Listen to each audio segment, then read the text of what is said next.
Hai teman-teman, saya mahasiswa IKIP Budi Utomo Malang dari Prodi Pendidikan Matematika. Di video kali ini saya akan membahas tentang manusia sebagai makhluk individu dan manusia sebagai makhluk sosial. Di dalam materi manusia sebagai makhluk individu dan manusia sebagai makhluk sosial, ada 4 materi pokok yang akan saya bahas di sini. Yang pertama adalah hakikat manusia sebagai makhluk individu dan manusia sebagai makhluk sosial. Yang kedua, peran dan fungsi manusia sebagai makhluk individu dan makhluk sosial. Yang ketiga, dinamika interaksi sosial. Dan yang keempat adalah dilema antara kepentingan individu dan kepentingan masyarakat. Hakikat manusia sebagai makhluk individu. Pada dasarnya, manusia sebagai makhluk individu adalah makhluk yang unik. Artinya adalah memiliki perbedaan antara manusia yang satu dan manusia yang lainnya. Manusia sebagai makhluk individu tentunya memiliki keinginan untuk memenuhi kebutuhannya. Nah, manusia sebagai makhluk individu akan berusaha mengembangkan potensi-potensi yang ada pada dirinya. Hal inilah yang menggambarkan manusia tersebut menemukan jati dirinya. Manusia sebagai makhluk individu memiliki unsur, yaitu unsur jasmani dan unsur rohani, unsur fisik dan psikis, unsur jiwa dan raga. Menurut Dr. Alain, dia mengatakan bahwa individu itu berasal dari bahasa Latin, yaitu individuum, yang artinya tak terbagi. Nah, manusia dilahirkan sebagai makhluk individual, yang bermakna tidak terbagi atau tidak terpisah antara jiwa dan raga. Selanjutnya adalah manusia sebagai makhluk sosial. Manusia sebagai makhluk sosial adalah manusia yang hidup bermasyarakat atau hidup berdampingan dengan orang lain. Seorang filsuf Yunani kuno yaitu Aristoteles mengatakan bahwa manusia itu zoon politikon, yang artinya hidup bermasyarakat atau hidup berdampingan dengan orang lain. Ada beberapa alasan manusia dikatakan sebagai makhluk sosial. Yang pertama adalah manusia itu tunduk pada aturan atau norma yang berlaku di masyarakat. Nah, sebagai makhluk sosial tentunya kita itu harus tunduk pada aturan atau norma-norma yang berlaku di suatu masyarakat tempat kita berada. Nah, yang kedua adalah perilaku manusia akan mendapatkan penilaian dari orang lain. Artinya di sini apa? Nah, artinya di sini adalah di dalam kehidupan bermasyarakat, kita sebagai makhluk sosial tentunya akan mendapatkan penilaian-penilaian dari orang-orang di sekitar kita. Nah, jika perilaku kita baik, tentunya di masyarakat kita akan mendapatkan penilaian yang baik. Namun sebaliknya, jika perilaku kita buruk, tentunya kita akan mendapat penilaian yang buruk pula dari lingkungan masyarakat atau dari orang-orang yang berada di sekitar kita. Nah, yang ketiga, manusia memiliki kebutuhan untuk berinteraksi dengan orang lain.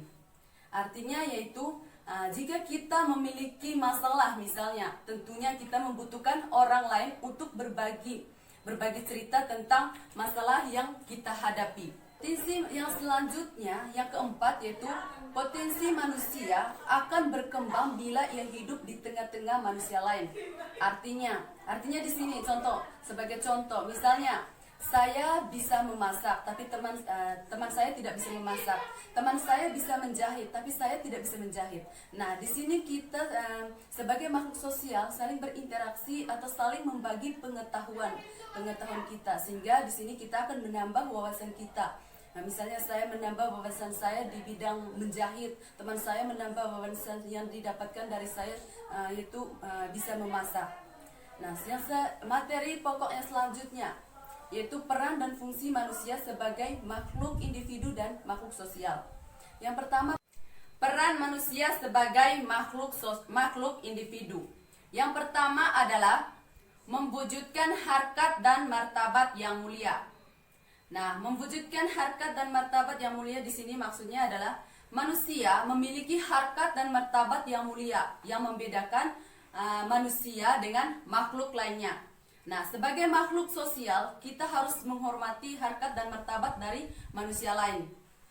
Yang kedua adalah merealisasikan potensi yang ada pada diri untuk mensejahterakan hidup, baik dari sisi jasmani maupun rohani.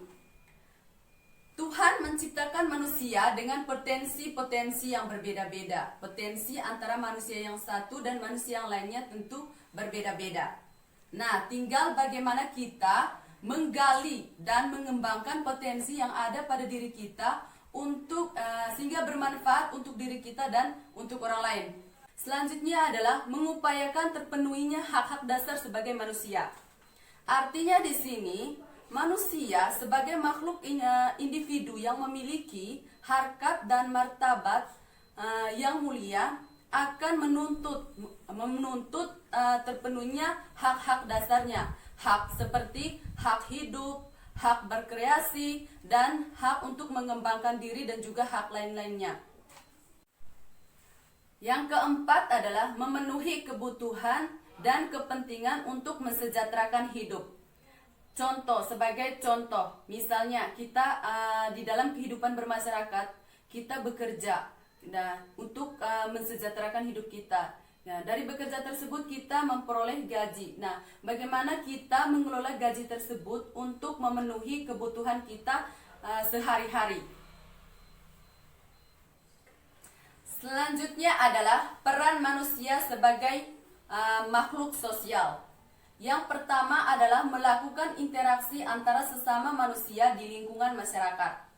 Nah, dalam kehidupan bermasyarakat tentunya kita membutuhkan orang lain. Nah, di sini kita akan tentunya berinteraksi dengan orang lain orang di lingkungan kita. Yang kedua adalah saling memenuhi kebutuhan antara sesama manusia. Misal sebagai contoh yaitu antara penjual dan pembeli.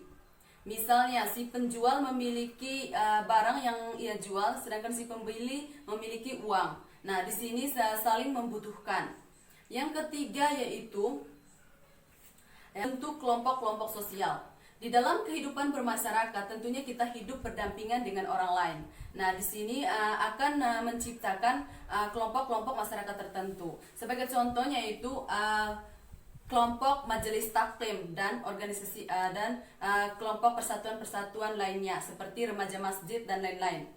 Yang keempat itu menciptakan norma sosial sehingga akan menjadi tata tertib dalam kehidupan berkelompok. Fungsi manusia sebagai makhluk individu dalam kehidupan bermasyarakat. Nah, fungsinya di sini ada dua, yaitu ada fungsi secara positif dan fungsi secara negatif. Fungsi positifnya di sini yaitu ada tiga. Yang pertama, perlu dihargainya harkat dan martabat manusia. Nah, maksudnya di sini yaitu di dalam kehidupan bermasyarakat tentunya kita itu harus saling menghargai antar sesama. Yang kedua itu adanya jaminan akan hak-hak dasar setiap manusia. Dan yang ketiga yaitu berkembangnya potensi diri yang kreatif dan inovatif. Nah, selanjutnya fungsi yang negatif. Fungsi yang negatif di sini yang pertama yaitu unsur pemenuhan kepentingan diri menjadikan seseorang itu bersifat individualis atau egois. Nah, yang kedua itu orang tidak lagi mau membantu, bersimpati atau berempati terhadap orang lain. Dan yang ketiga yaitu persaingan yang terjadi menjerumus pada persaingan yang tidak sehat.